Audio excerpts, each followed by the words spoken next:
Student, welcome back to my YouTube channel knowledge gateway.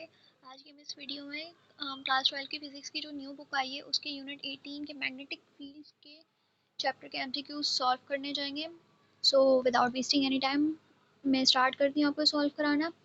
In MCQ number 1 they are asking that if we reverse, इसमें ना mistake हुई है, like ये reverse और we अलग अलग हैं, तो आराम से आप ध्यान से पढ़ें तो you will get to know कि ये लिखा हुआ है if you reverse the direction of electric current then the direction of magnetic field will be.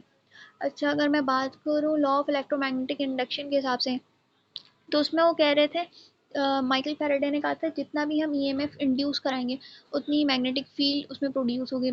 अब मैग्नेटिक फील्ड और इसका टोटली मतलब यही हुआ कि मैग्नेटिक फील्ड डिपेंड कर रही है कितना मैं करंट इंड्यूस करा रही हूँ उस कॉइल में या फिर किसी वायर में। तो अगर मैं इलेक्ट्रिक करंट को ही रिवर्स कर लूँ और मैग्नेटिक फील्ड ऑटोमेटिकली उसकी क्या नाम है डिपेंड कर रही है, तो मैग्नेटिक फील्ड की भी डायरेक्शन रिवर्स्ड हो जाएगी। तो इसका करेक्ट ऑप्शन होगा option number B, reversed. Question 2 में या फिर एमसीक्यू 2 में पूछ रहे हैं the application of magnetic field is. हम सारे पहले ऑप्शंस पढ़ लेते हैं। ए माइक्रोवेव अवन, माइक्रोवेव अवन हो नहीं सकता, ज़्यादा ये किसी एप्लीकेशन होगी तो ये इलेक्ट्रोमैग्नेटिक वेव्स की होगी क्योंकि इसमें माइक्रोवेव यूज़ होती है, इसमें कोई भी मैग्नेटिक फील्ड का काम नहीं है। Option B magnetic levitation trains, हाँ इसमें हो सकता है। ये जो जापान और डेवलप्ड कंट्रीज़ में जो बुलेट ट्रेन्स हैं उसमें मैग्नेटिक फील्ड का इस्तेमाल हुआ है, तो ये ऑप्शन करेक्ट है obviously. Option number C electrolysis, electrolysis basically एक फिनोमेना होता है या फिर प्रोसेस होता है जिसमें पानी से करंट को पास कराते हैं और आयंस डिसोसिएट हो जाते हैं, कोई भी हम सॉल्ट वगैरह डाल लेते हैं, उसमें भी मैग्नेटिक फील्ड का कोई भी काम नहीं है। Option number D plant photosynthesis, photosynthesis light की प्रेजेंस में होते हैं, उसका बिल्कुल भी मैग्नेटिक फील्ड के साथ काम नहीं होता। तो इस एमसीयू का आंसर हमारे पास 100% है option number B, magnetic levitation trains. Option MCQ number 3 में पूछ रहे हैं the equation F is equals to B I L can be used if the magnetic field length of the conductor and electric current are. तो ये जो equation है F is equals to B I L, इसमें सबसे पहले जो B है ये है हमारे पास मैग्नेटिक फील्ड, दूसरा जो आई है हमारे पास ये हमारे पास है इलेक्ट्रिक करंट, और तीसरा जो एल है ये हमारे पास है लेंथ ऑफ कंडक्टर। और इसमें हमेशा एंगल साइन थीटा का हम इस इक्वेशन को डालते हैं। अगर इसको इसके मैग्नीट्यूड के फॉर्म में लेंगे साइन 90 डिग्री का आता है, और साइन 90 डिग्री का थीटा हमेशा मैक्सिमम वैल्यू कब देते हैं जब ये 90 डिग्री पर हो। अब 90 डिग्री पे राइट एंगल ट्राइंगल भी बनता है और 90 डिग्री पे ये मच्युअली पेंडिकुलर भी होते हैं। तो इन तीनों में से कोई भी बात हो आपकी गिवन ऑप्शंस में तो आप करेक्ट उसको कर सकते हैं, टिक कर सकते हैं। तो इसका आंसर हमारे पास होगा option number A, at right angles to each other, क्योंकि राइट एंगल पर ही साइन 90 डिग्री हमें मैक्सिमम वैल्यू देता है और इस पे ये यूज़ हो सकती है।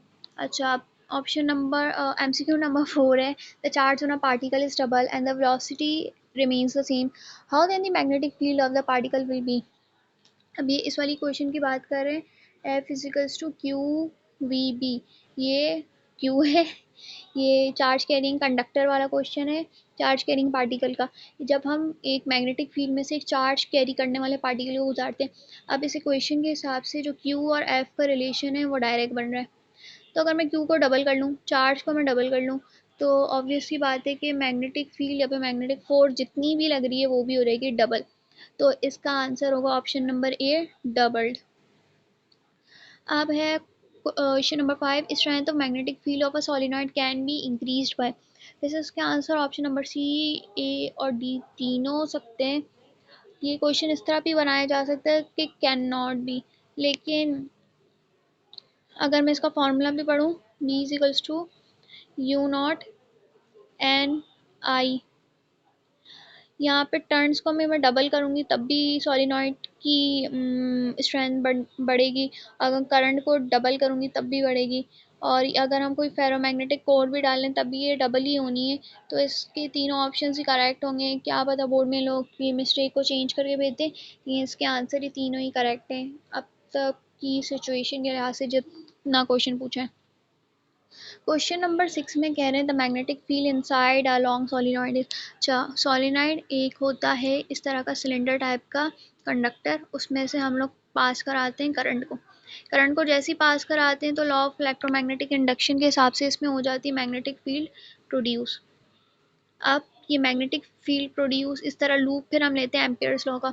अच्छा, जो मैग्नेटिक फील्ड इंड्यूस हो जाती है ये हमेशा उसके अंदर इनसाइड द सोलेनोइड यूनिफॉर्म रहेगी, यूनिफॉर्म यानी सेम रहेगी, कांस्टेंट रहेगी।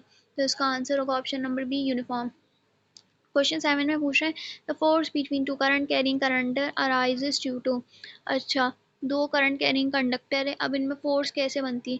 इलेक्ट्रोमैग्नेटिक इंडक्शन की वजह से बनती है। जैसे में करंट इंड्यूस दोनों में करा दो तो मैग्नेटिक फील्ड प्रोड्यूस हो जाएगी और इसकी वजह से इलेक्ट्रोमैग्नेटिक इंडक्शन हो जाएगी।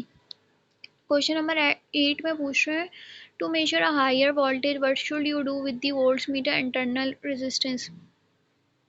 अगर मुझे वोल्ट मीटर की इंटरनल रेजिस्टेंस के साथ ऐसा क्या करना पड़ेगा कि मैं एक बहुत ही हाई वोल्टेज को मेजर कर लूँ, तो मुझे ऑब्वियसली उसकी इंटरनल रेजिस्टेंस को इंक्रीज करना पड़ेगा। अच्छा, क्वेश्चन नंबर 9 में पूछ रहे हैं a proton moves perpendicular to a uniform magnetic field what is the direction of the force experienced by the proton. अब वो मैग्नेटिक फील्ड ही क्या है हमारे पास इस क्वेश्चन में दे रहे हैं, वो मैग्नेटिक फील्ड हमारे पास है यूनिफॉर्म, यानी कोई भी चेंज नहीं आ रहा। अब यूनिफॉर्म है तो प्रोटॉन इस तरह से, ये मैग्नेटिक फील्ड की लाइन समझ लें, ये मैग्नेटिक फील्ड होगी और प्रोटॉन इसमें इस येलो कलर से बना लेते हैं, ये एक प्रोटॉन का पार्टिकल है। ये यहाँ से यूं स्ट्रेट लाइन में पैरेलल यानी यूं सीधा सीधा अलोंग चला जाएगा, स्ट्रेट लाइन में चला जाएगा, ये डिफ्लेक्ट नहीं होगा यूनिफॉर्म मैग्नेटिक फील्ड में। तो इसका आंसर होगा A, parallel to the magnetic field.